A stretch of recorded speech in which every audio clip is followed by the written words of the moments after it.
Hello, friends. Kokomojo here. I recently hopped on a call with JPC to talk about playing Rogue in Mythic Plus. I used parts of our conversation in my sub Rogue guide, which is linked in the description, but there were a bunch of things we talked about that didn't make it into the guide, so I wanted to share the entire call with you.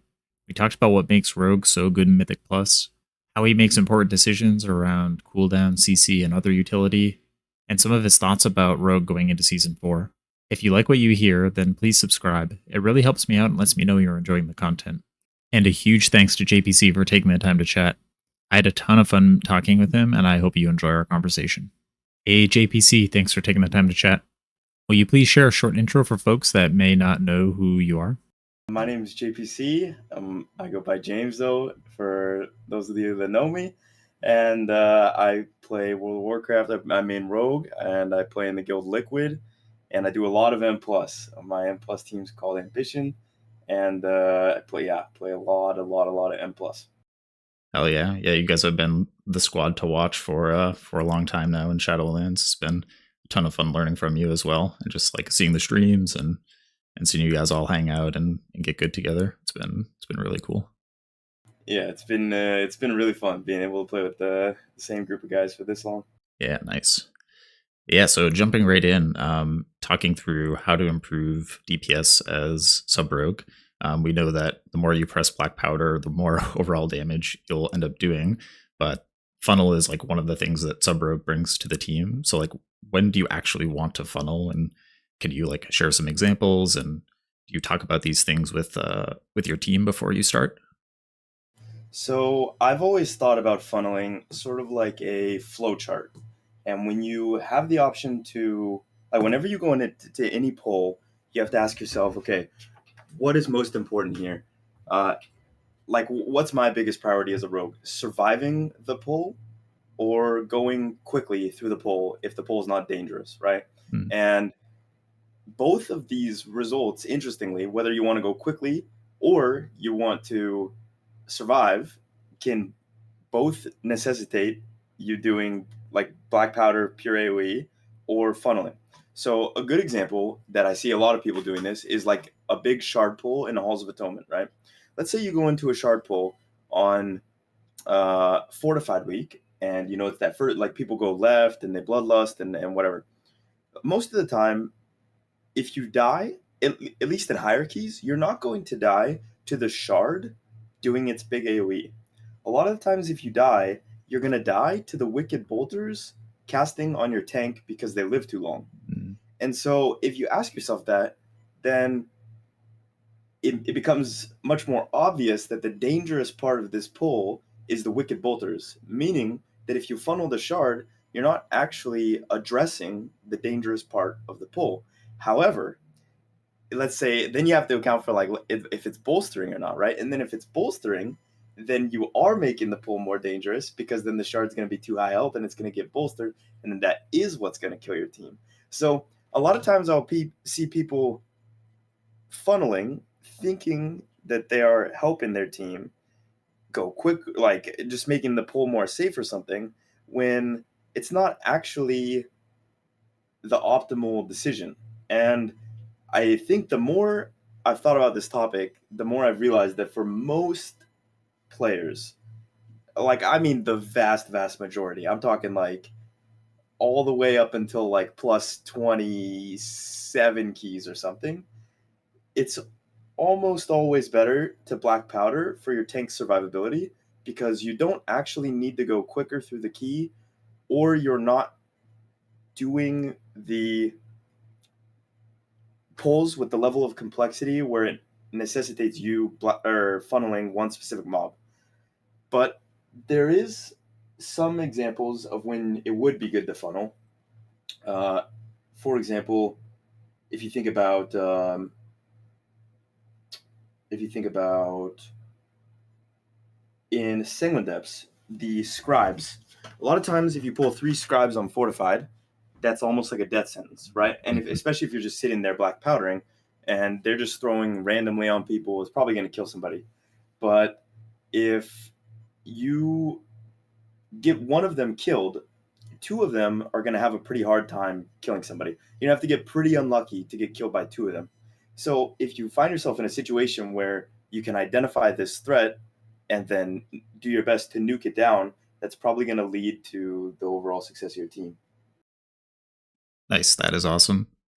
Um, yeah. Do you like when you're funneling something? Do you usually find that like just flag and like focusing all of your auto attacks is enough prio to do that funnel, or are you also like swapping from black powder to eviscerate for some percentage of the time, or for like the entire pull until the threat is dead?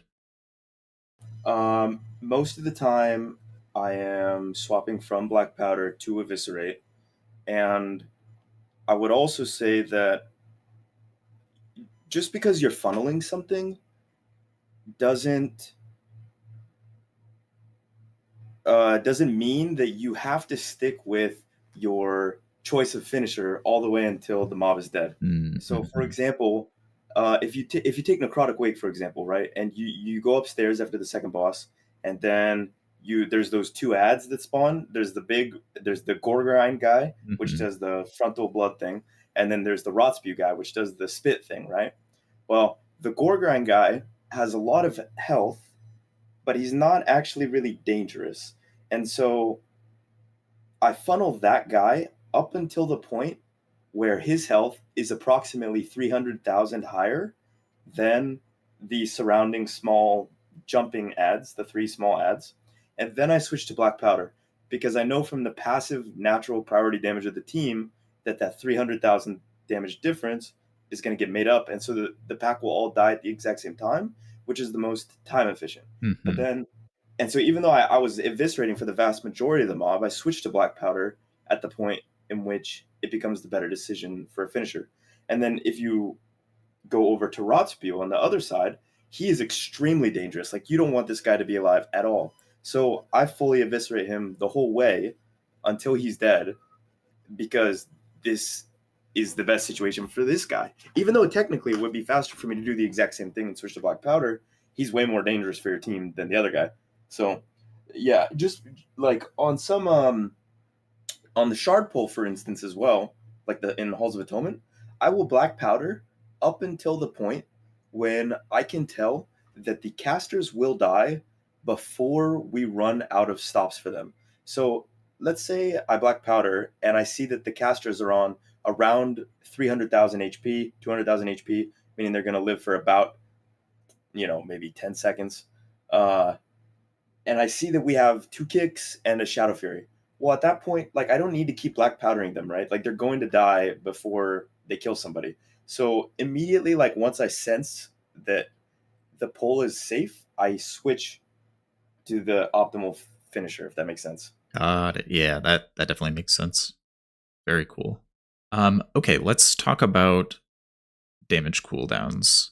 So we know that casting symbols on cooldown is like one of the best ways to improve overall DPS, to be able to just keep that on cooldown all of the time. But we also want to be stacking cooldowns. So what's your approach to lining up cooldowns with symbols? Do you like find yourself getting into a rhythm? What's like your overall strategy there? Well, typically, I mean, pretty much I just am sending cooldowns on cooldown. If they get synced up, then that's great. I think a lot of the time, you know, like there are some sets of cooldowns which typically go together. For example, like you have basically two symbols per one tornado, right? Because Mhm. you symbols in tornado at 0 seconds or whatever, and then you symbols by itself at 30 seconds, and then you symbols tornado again at 1 minute, and so on. But for things like flag, um, for me personally, if let's say I go into a pool and I get lucky, and so I get like a ton of CER with my obedience, and then my flagellation is like a 40-second cooldown, but my tornado's 1 minute, right? I'm not gonna sit on that flag for 20 seconds just to sync it back up with the tornado. Um, and I think that like when I watch a lot of players, especially players that are like anywhere between like the 15 to 25 range, I see them sitting on not even just with rogue, by the way, like with every single class. They're just sitting on their cooldowns too much, you know. And I Mhm. think for me one thing that really helped was associating a certain amount of health with the like approximate time to kill. So for example, if I see a mob, right, with 8 or 900,000 HP, then I know that it's a good usage of my flag and it's not going to be wasted. And if I see a mob with like 400,000 HP, then I know that I'm probably going to waste some of the flag. But from that, you can take into account like, okay, what's the travel time to the next pack, right? Like if you're at the end of a boss on in Ardenweald, like on Dealer's Iaxa, and the boss has maybe 5 seconds of damage left, well, you should flag anyways because it's going to be a 1 minute walk to leave, right? Mm-hmm. To get out. So, yeah. But in general, I would just be sending my cooldowns on cooldown. The level at which where you actually need to hold damage for like certain pulls or like not cooldown to like desync things or something, that usually comes about at a pretty high key level, and it's not very often that that happens. God, that makes sense. Yeah, like on like second boss Sanguine Depths, I'll often find myself holding damage for the ad because like I can just turn on damage at any time. And usually they sync up pretty well with like every symbols window. I'm guessing you notice like situations like that. You decide to hold damage when you know that's coming. Yeah, yeah, that's actually like a really good example. Um, any time where you know that there could be sort of like this threat that needs to be dealt with, is especially if you don't know the output of your team, or if it feels like a fight has gone on for quite a while, and like if this is the last, let's say that boss in Sanguine Depths is on like 700,000 health. That means you only need to make it through one more ad, right? Mm. It would be really, really sad for you to like send your cooldowns on the boss and then not have enough damage for the ad and have a full team wipe Yeah, when yeah. you could have the boss take like 5 seconds longer and you easily kill the ad and everything is really safe, right? So yeah, that's a great example. Cool. Um, I know like the conventional wisdom is to hold symbols for up to like 10 seconds if a flag is about to come off cooldown. Do you do this or and I guess like conversely, if you have flag but symbols is like 20 seconds away, will you just send flag or do you wait and try to stack with symbols? It's kind of a tough one because like for me it really depends on the length of the pull, not so much Mm. like so for example, let's say a pull is going to take 40 seconds, right? And you go into it and you flag. Well, your flag is probably on like a 40-second cooldown, right? So if your symbols comes off CD at 30 seconds and your flag is 10 seconds away, if you just followed that like rule list, you Mm. should be holding your symbols for the flag. But if you're not going to get another flag on the pack, then you would be just wasting a symbols usage, right? Yeah. So yeah, so a lot of times, like if it's like pure single target or something like that, where it's like very obvious that I'm going to get another flag, like I'll generally follow a lot of these rules. But if it's things like, for example, you're supposed to use Shuriken Tornado on single target, right? But like let's say you're in Miss and you're doing the dragon, and the dragon has 200,000 health left. If it's me personally, like I'm probably not going to tornado there if I know that I'm immediately going to go into like an 8 pack where we pull through the wall in the next room with my like I wouldn't use the tornado on the dragon, right? So Hmm. Hmm. sometimes I kind of follow my own rules, but generally I follow like the APL, so to speak, or the correct way to play. Nice. Yeah. I think maybe we can jump ahead a little bit just because it's a good segue into one of the questions about rotation. Do you follow the theory crafters or like what other innovations have you found that work well for you and your team? Yeah, I do. Well, I always keep tabs on the guys over in Ravenhold. I always see what they're up to, see Yeah. what kind of ideas they're cooking up. Um, I think a lot of times I will try things on my own, and if the performance of the thing I'm trying is like similar, or for some reason I'm finding that it performs better for me in game than what the theory crafters would recommend or what the Sims recommend, a lot of the times I will just do the thing that performs better for me in game. So like one example of that is like if you look at Outlaw Rogue, like Kyrian Outlaw Rogue with Invigorating Shadow Dust versus Necrolord Outlaw Rogue. Necrolord Outlaw Rogue is like way easier to play than the Kyrian Rogue. And so even though the performance, like the Sims and everything would suggest that the performance is similar, I do way more damage as Necrolord, and it's because I think it's like borderline impossible to play Kyrian Outlaw like a computer does, right? Yeah. So little things like that I will deviate away from the Sims, or like for example Cash, which is the trinket from Zymox. Like this thing obviously does like way more damage than any other trinket, right? But the Sims don't necessarily reflect that. So I try, I play a lot on the PTR. I try to be an independent thinker, but at the end of the day, I do take and copy a lot of what the theory crafters say. So yeah. That makes sense. Yeah, I was actually really surprised by cash. Like I got a heroic cash in my weekly vault and I simmed it because I wanted to see, how much DPS I was going to gain, and the sim was like really disappointing. And then I get into a key and I'm just blown away by how much damage this thing does. It was actually really funny. So listen to this. So during the race to world first, I got a cash from our Zymox kill, and I used it, and I got the haste buff. And I was like, this thing is garbage. And I used it again, and I got the haste buff again. And I'm like, what the hell? This thing just gives haste. And so I thought it was terrible, but I didn't sell it. I just left it in my bags, and I kept using some other 272 trinket, I think. And I got a 278 file in the vault, and I think I was using something else. But anyways, I was like, this thing sucks. And then I saw some screenshots coming out from some Chinese log where it like absolutely pumped. And then I was like, oh, wait, what the heck is that? Like mine was giving haste. What is this like bleed dot? And then so I went to the target dummies and I hit the target dummies for like 1 minute and it did like 30% of my damage. I'm like, all right, I think I'm going to use this. Maybe the first mythic cash trinket in the world, and Yeah. getting haste from it for a couple days. That's awesome. Um, back to CDs. I'm guessing you would just send dance without symbols, like only if you're going to cap on charges. Yeah. Which happens kind of a lot in AoE. Yeah, I totally. do. I'll see people sitting on 2 dance charges for like 4 finishers, which is like you might think it's not a big deal, but I mean you've technically just been doing less damage for the last like 8 globals or something, and if you have that happen multiple times in a key, that definitely adds up. Yeah, that's crazy. Less damage, less CDR, everything.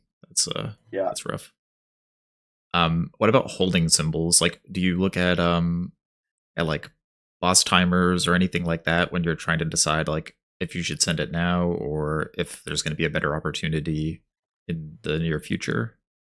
yeah. So this comes up in raid quite a bit. Like one example that's top of mind is on jailer progress. Like for example in P1, if you see that there's a bomb coming up and you didn't get a bomb last set, so there's a high probability you get a bomb this set, and there's 1 second away from the bomb timer and your symbols will just come off cooldown. It's a pretty bad decision to just like send your symbols and then pray that you don't get a bomb, right?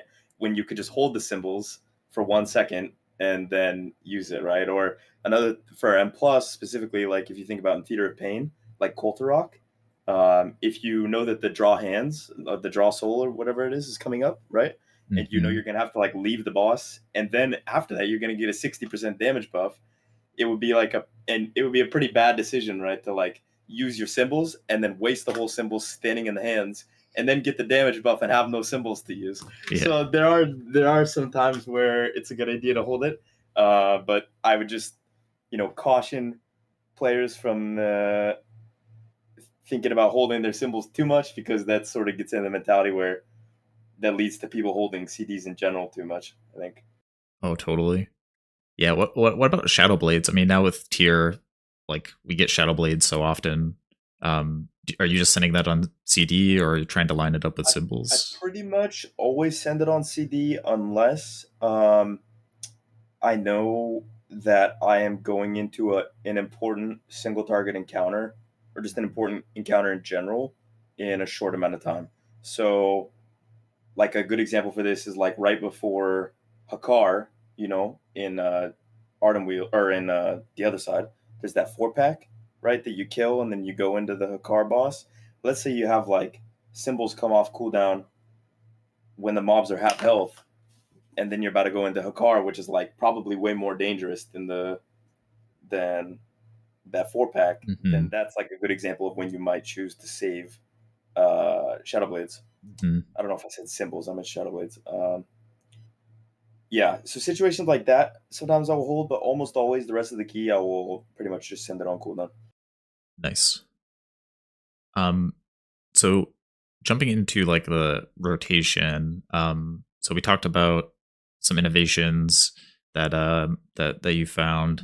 I've seen some things like I'm guessing this is one of those like ideas that you found, like skipping applying rupture in cases where it might be theoretically optimal, but maybe it's just like clunky. So like first boss of Theater of Pain, I've seen you like skip rupture at the start, and then maybe rupture once like some of the dangerous parts of the pull are over. Can you explain your thought process there?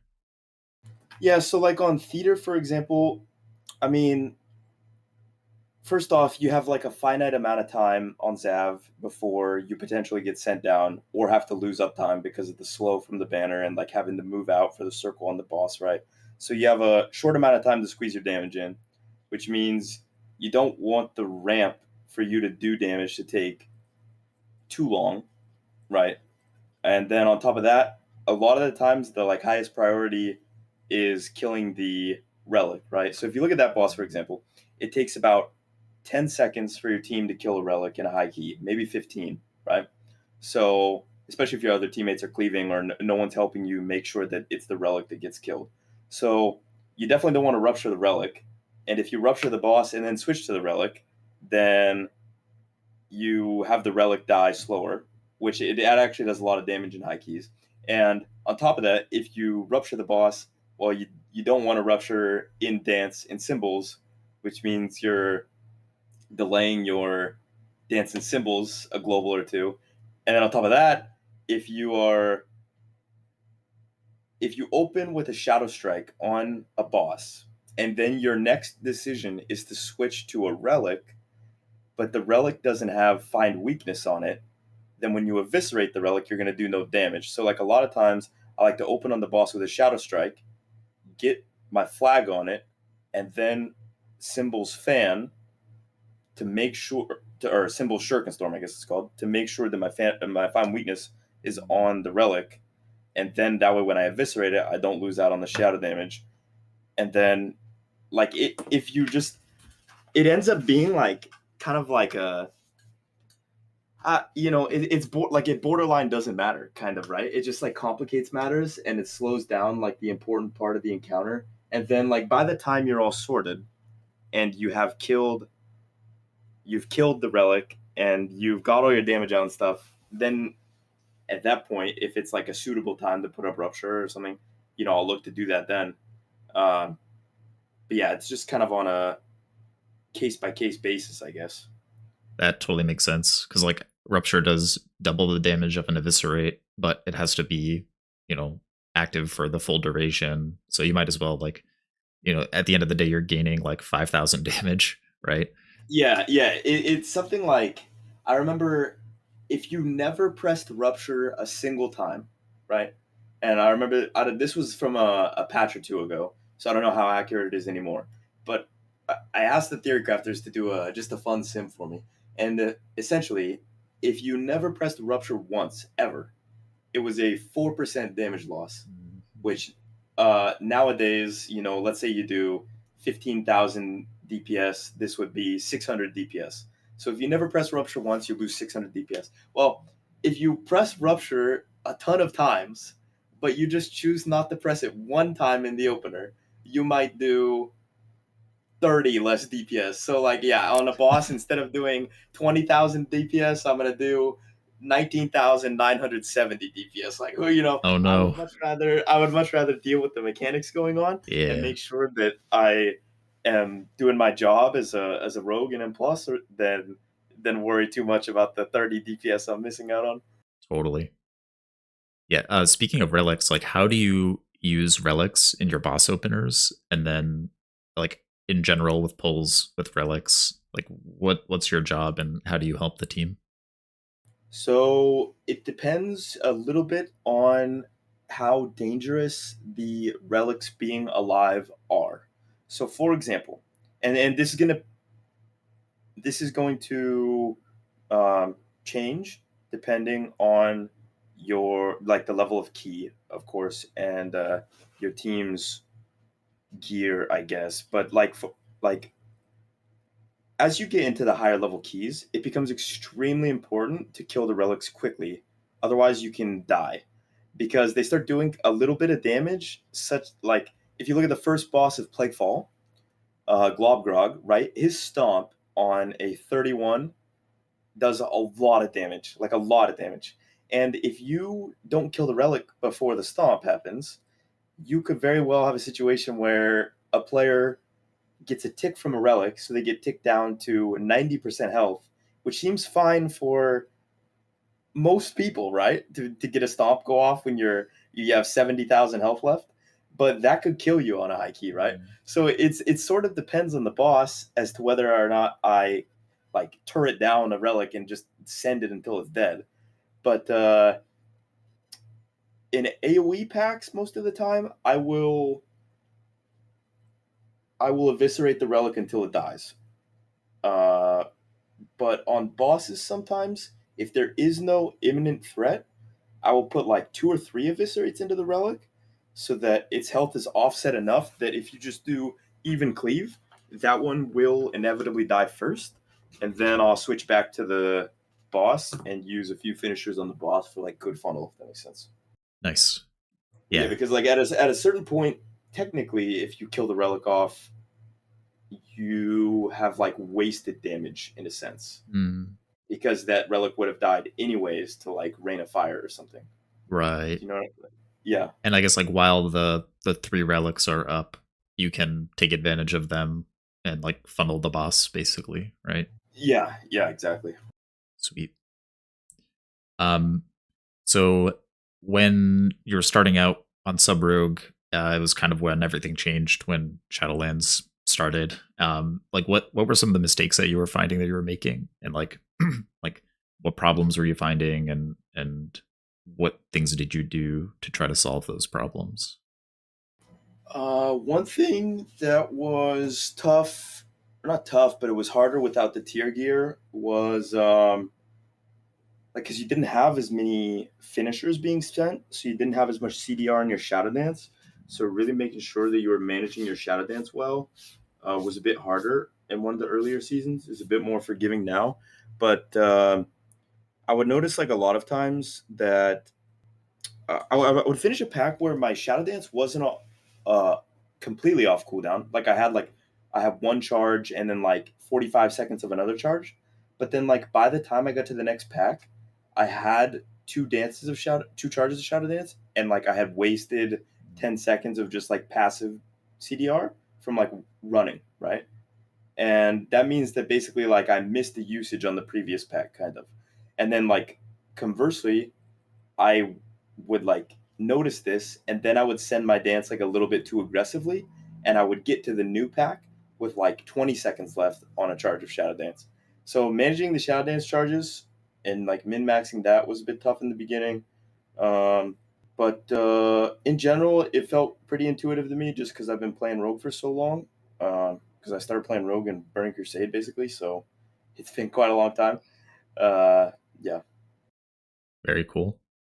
Yeah, Rogue was also my first character back in the day, so it's good to be back. But it's totally different now than it was back then. Yeah, it's a lot different. So jumping into like jobs, so Rogue Control is like off the charts good, and that's like seems to be one of the main reasons why you'd bring a rogue to a high key. Um, what kinds of jobs do you get assigned from your team, or like I guess now that you're shot calling, you give yourself, and like how do you like go about accomplishing those? So it's actually funny. Whenever I pug keys, I try and do everything on behalf of the team, right? Like I try and make my team's job as easy as possible, and I assume that they won't stop anything, so I try and stop everything. And I think that's the best way to play, especially if you're pugging. But if the higher key level you go and the more coordinated you get, actually the less Rogue's utility is used for stopping stuff that you otherwise would think Rogue normally stops. So, for example, uh, a lot of the times you think that Rogue is supposed to stop the fish sticks in Necrotic Wake, right? Or not Necrotic Wake, in Gambit, right? You know, those the Murlocs in the beginning that drop the healing totem. Hmm. Well, when we do keys, technically having a DPS player stop that cast is a waste of a damaged player's global cooldown, right? So a lot of the times we will have the healers and the tank stopping everything or doing as much as possible to stop. And only then do we have uh, single stops to like fill the gaps whenever there's no stops left available for the healers or the tanks. Pretty much. And another good example like is in Plaguefall. There's those mobs that do the purple slime that like charges towards your tank. You know, it does like and then it does a lot of damage and it puts that haste debuff on them. Hmm. Like most people stun that, right? Well, that's kind of a waste of a rogue's finisher to stun that when the paladin could just turn evil it, or the priest could chastise it, right? And Right. so that's the mentality that we take when approaching cooldowns. Another good one is like the shield guys in Plaguefall as well. Those guys that do the shield. Mm. Um, Paladin can turn evil those. Priest can shackle undead those. Priest could chastise that. You can there's a lot of the tank can grip it, the tank can stun it, the tank can mass grip it, the priest can knock it. So there's like a lot of ways to like deal with mobs. The higher key level you go that don't include DPS players using their globals, and we try and exhaust all of those possible. So I find a lot of times when I'm doing hierarchies, like a lot of my stuns are kind of like if I see, let's say I see two scribes like perfectly synced up casting, throw research at one DPS player that has no defensive at the same time, then I will like spur of the moment stun it to desync the cast of the throw research so that they don't get one shot. Or, if I see two bolters in Halls of Atonement that have their wicked bolts lined up on the tank at the exact same time, so that it could possibly like one shot the tank, I'll just, out of the blue cheap shot it to like prevent that from happening. But yeah, that's kind of the way that we approach CC. That's some five head shit. I like that. Yeah. And what's funny is I used to stop everything. And then the first time that I played with Echo, Zalia, who was their healer, he was like, "What are you doing?" And I was like, "What do you mean?" And he's like, "Well, that's my job. Like, let me do that." And I was like, "What do you mean you do that?" And he's like, "Yeah, I can do all this." And then he was like, "He's like literally like, don't ever use a GCD on CC." He's like, "Why would you do that if a healer could do that?" And I was like, "Oh my god, I've never had this before."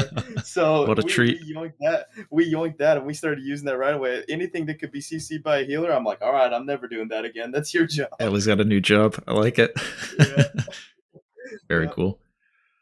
Yeah, I've seen some cases like in mists, like the double stalker pull that you sometimes will get. Sometimes you'll own stops on like both of the stalkers. Like how do you actually do that?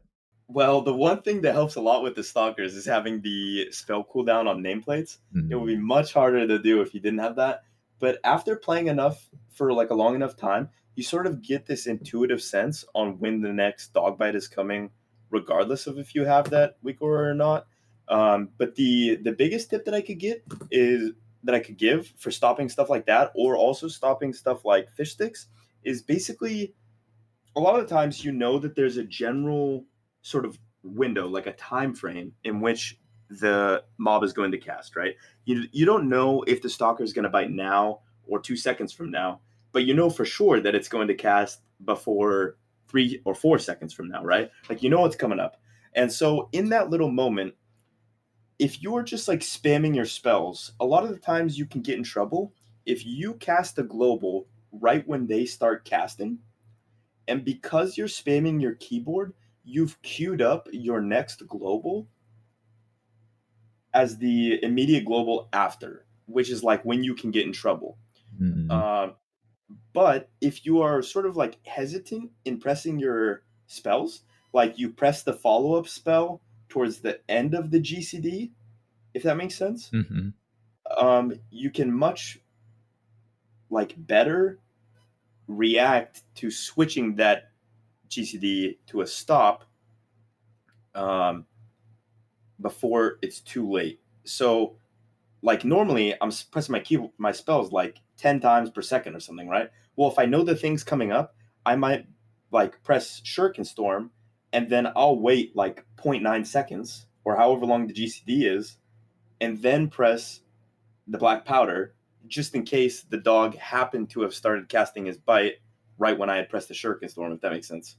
Like I try Yeah. not to like autopilot it. Yeah, that helps a lot. And then the other thing that helps too is taking like assessing which stop you have available. Like I remember earlier on in the expansion, sometimes I would get in trouble because I would just like assume that I have kidney shot, right? Or I would like use blind on a dog that I could have kidney shotted because I was lazy, and then I will um, I would go into a poll with like the bucking rampage guys, the circles, and have no blind for a range stop or something like that. So Yeah. I try and always like make note to myself like, okay, I have no kidney shot, so the next one has to be a cheap shot, or you know, we're going into the boss with ads. That means this is going to be a little bit hectic. So I am gonna kidney shot if it's available, but if things are kind of dicey or there's a fox near me or whatever, then I'm blinding it. If that makes sense. That's kind of how I try and approach that one. Absolutely.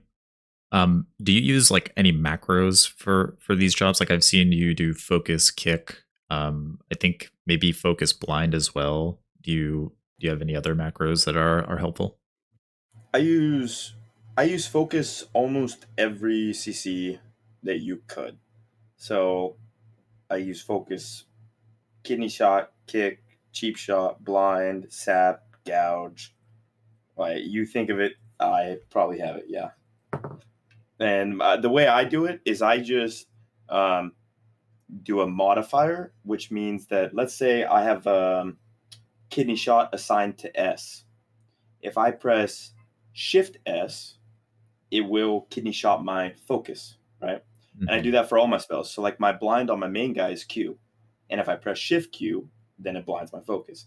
Or my cheap shot is 2, so if I press Shift 2, then it cheap shots my focus, and so on. I do that for like pretty much every single, even Shiv I use that for, and all kinds of stuff. Nice. I actually do that exact same thing with CC. Like a bind and then shift bind for the focus Yeah, version. That's worked pretty well for me too. that is the way to go for sure. I don't have focus shiv. I should do focus shiv. I have that on my resto druid, like a focus soothe, but Yeah, focus yeah, shiv. that's a good one. I gotta get that. So for gear, like how do you make gearing decisions? Like, do you look at top players, like other top players, or are you like exclusively focusing on simming? What do you do there? So in general, I do a little bit of both.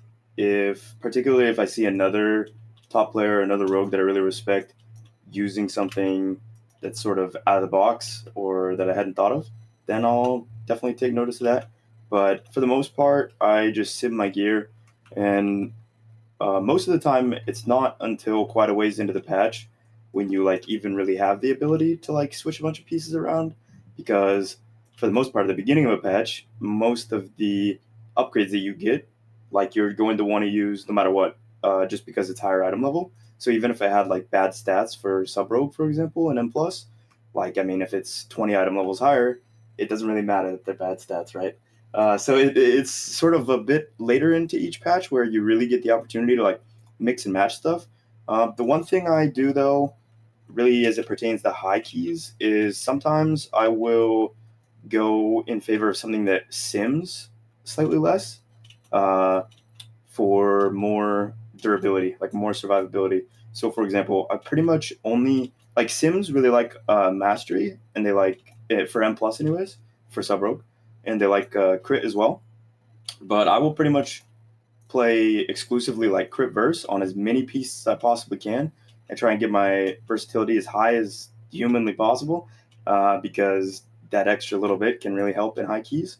So, even though sometimes like The Sims says like, oh, you could be doing like 100 more DPS, it's like, okay, well, if I was dead, then I mean, I don't know if I'd be doing the extra 100 DPS. So yeah, that's like the one place where I deviate from Sims. And sometimes I'll go for the crafted like avoidance ring or something like that over an item level upgrade. But the thing to remember about those as well is like if you have a 262 crafted ring versus like a 278 higher item level ring, um, you're trading the avoidance on the crafted ring for like a ton of extra stamina on the higher item level ring. So in a way, the higher item level ring, it will get like what I'm trying to say is like, although it might seem like the avoidance is giving you a lot of survivability, if you compared it to like a 16 or a 23 item level upgrade, it's not quite as much as you'd think. I know like a lot of people sort of fall into that fallacy, I guess.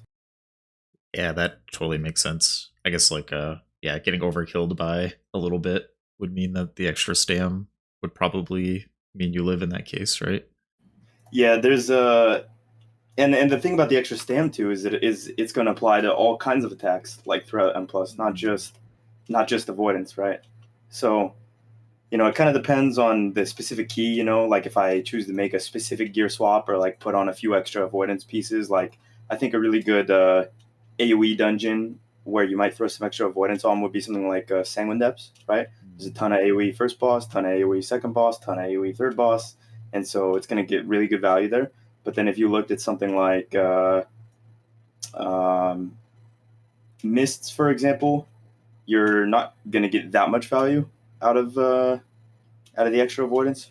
You get a little bit on the first boss, a little bit on the second boss, but yeah, that's kind of how I approach it. Nice. Yeah, that makes sense. Um, I guess Sylvanas daggers. Do you have any thoughts about Sylvanas daggers? Uh, I mean, I love them. They're really, really, really good. Uh, I guess the hot topic is if I like having to go back for a tier to farm gear to be quote unquote best in slot, but I think I have kind of I don't know. I guess I have an outlier opinion, or maybe it's like elitist, or I don't know. I try to be pretty unbiased in these situations, but to me, um, I've been like, of course, I raid in Liquid, right? But I also have a Rogue on EU, and I've been progressing Jailer with some of my friends over there in EU, and I have just a 278 dagger from the Vault, and I have a 272 upgraded M plus dagger. So I have no Sylvanas dagger, and it's completely fine, right? Like you're really not losing out on that much. The damage difference, it really doesn't make a difference, and like for most of the people that are saying that they want the dagger, like, I don't know. I mean, I guess the way I will put it is if you're a player that cares about having best in slot gear, then you probably rated last patch. And the other thing is, if you aren't even rating Mythic, right? So you don't even have a 285 Raglan dagger to go with in the first place, then why is having the Sylvanas dagger such a big deal, right?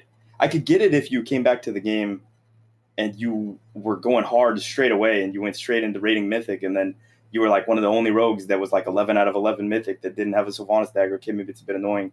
But like, if you're just playing for fun with friends and you're just having a good time, having that dagger, it does not matter at all. I mean, I've timed some pretty high keys on my European rogue with like 275 item level, not good stats, whatever. I think people sort of overblow the importance of that thing. Yeah, I totally get that. It seems like you know, it's like a couple percent DPS gain, which if you're in like world first keys or world first rating, like that matters a lot, right? But if you're like a normal human doing their like 20s for ports or whatever, like it doesn't really matter. Yeah, yeah. And but the thing I will say is I'm really excited for next season because I'm for sure gonna have two 311 item level Sylvanas daggers, and yeah, it is Rogue is gonna be back on the table for all kinds of content. It's gonna be real good. Nice. Yeah, I'm excited that they are adding in that like currency system or whatever where you can buy a couple of items from the raid. I'm thinking I'm actually gonna do a bit of mythic raiding next year to try to get at least one of those Sylvanas daggers.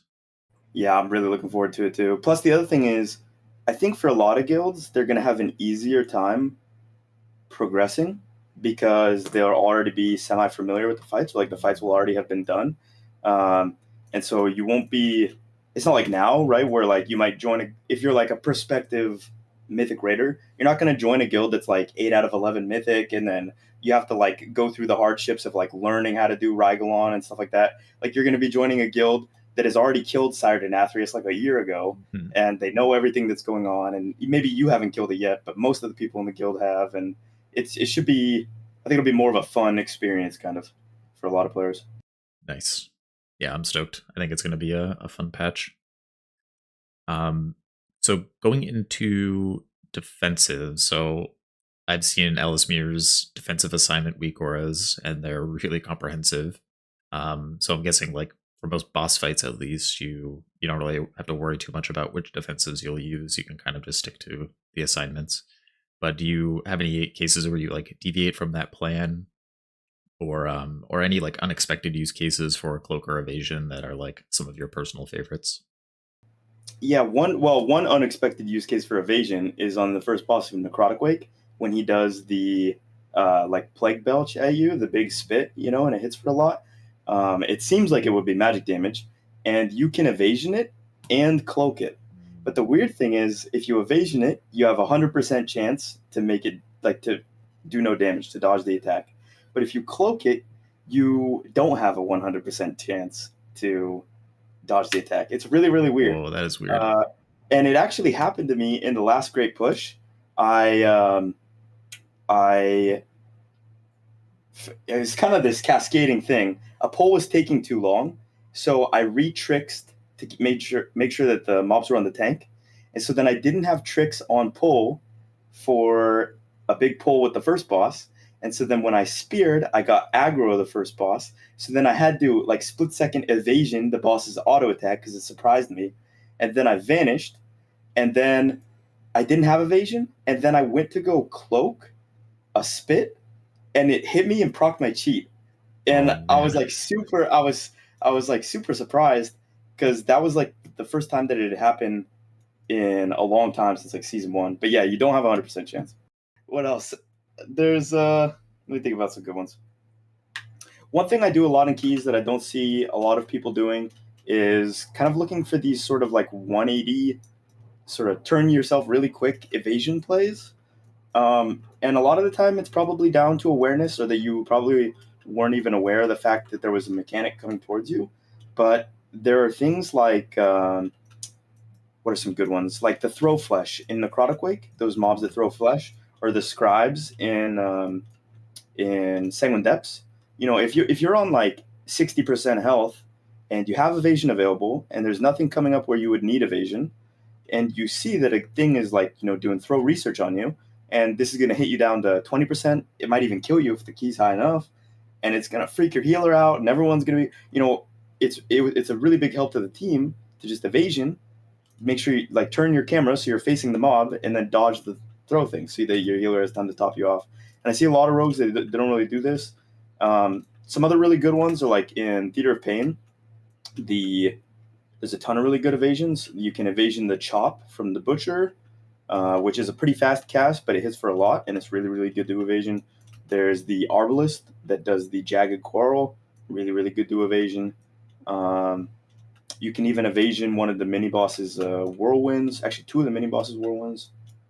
So there's a lot of really good stuff. I would say for the most part, like one of the hard parts about becoming a good rogue is making sure that you're putting those defensives on cooldown throughout the dungeon in such a way that it min maxes the uptime that the rest of your team has and sort of brings peace of mind. Like if you are using cloak and evasion on cooldown, maybe 20 times each per dungeon, that's going to be a lot of damage mitigated, and that means way less globals from your healer to have to top you back off, which means that the healer is going to be doing more damage, which means the team's not going to be looking at the raid frames. You're not going to be proccing cheat death as much as often.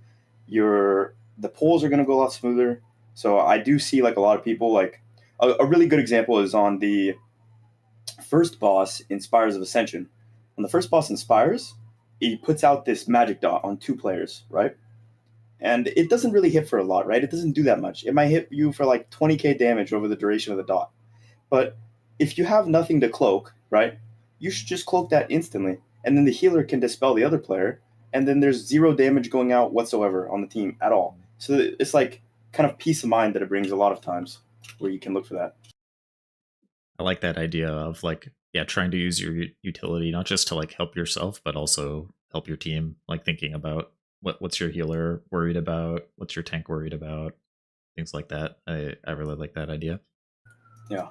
Actually, one thing that really confused me when I was learning Rogue is I was in Theater of Pain and kind of limit testing, and I evasion the circle attacks from the mini bosses in the Zav wing, and it Mm-hmm. works. And I'm like, oh, this is great. And then we get to Zav, and he does the circle attack. So I go to evasion, and it one shots me. Yeah, yeah. There's some annoying stuff like that that you think you should be able to, and then you can't. Yeah, I remember I learned the hard way with I learned the hard way with Sludge Fist in Castle Nathria. I tried to evasion the circle slam that goes around Sludge Fist, and then I died, and like I got hit by the smash, and then my chain snapped, and my partner died, and everyone was like, "What the? Like, what are you doing?" That was good. yep. So I mean, sometimes you, like if it's not in the spreadsheet, right? Then like how can you know? You gotta be the one to Yeah, add it to the sheet, right? yeah, yeah. Nice. All right. So some final topics. How would you? I think you touched on this actually earlier. But how would you rate Rogue's carry potential for pugs? Like if you're in like a 20 to 25 key, in terms of like damage, covering up for mistakes, control, things like that. I would say amongst DPS, it's the best. Like it is the best carry class you could have in the team. Um, I would still say probably tank is more important relative to rogue, but like rogue compared to other DPS, rogue has so much like in its toolkit to be able to make sure that the team succeeds. And like I would even go as far as saying that if I or any of the top rogues, right? If you look at like I don't know yellow or ram or any of these guys, and we joined a plus 20 key, I would almost say that there's a 0% chance that we would fail the key, just because we could literally do you can do everything as a rogue to like a perfect example is like uh, in Gambit, right?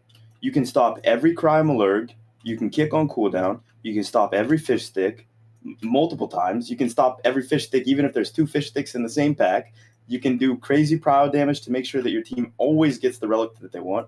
Like, it's the worst when it's like, okay, let's kill Woe, and then you get Vi, and it's like, okay, well, I guess we're just all fucked. Like, we don't have Invis pot. Yeah.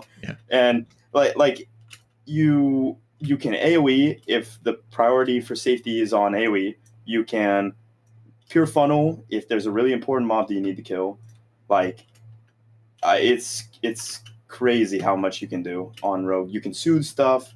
You can fix mob patrols. Like if you see that, for example, a mask in DOS is about to walk into your tank, and your tank is like completely oblivious because why would he be looking around with his camera?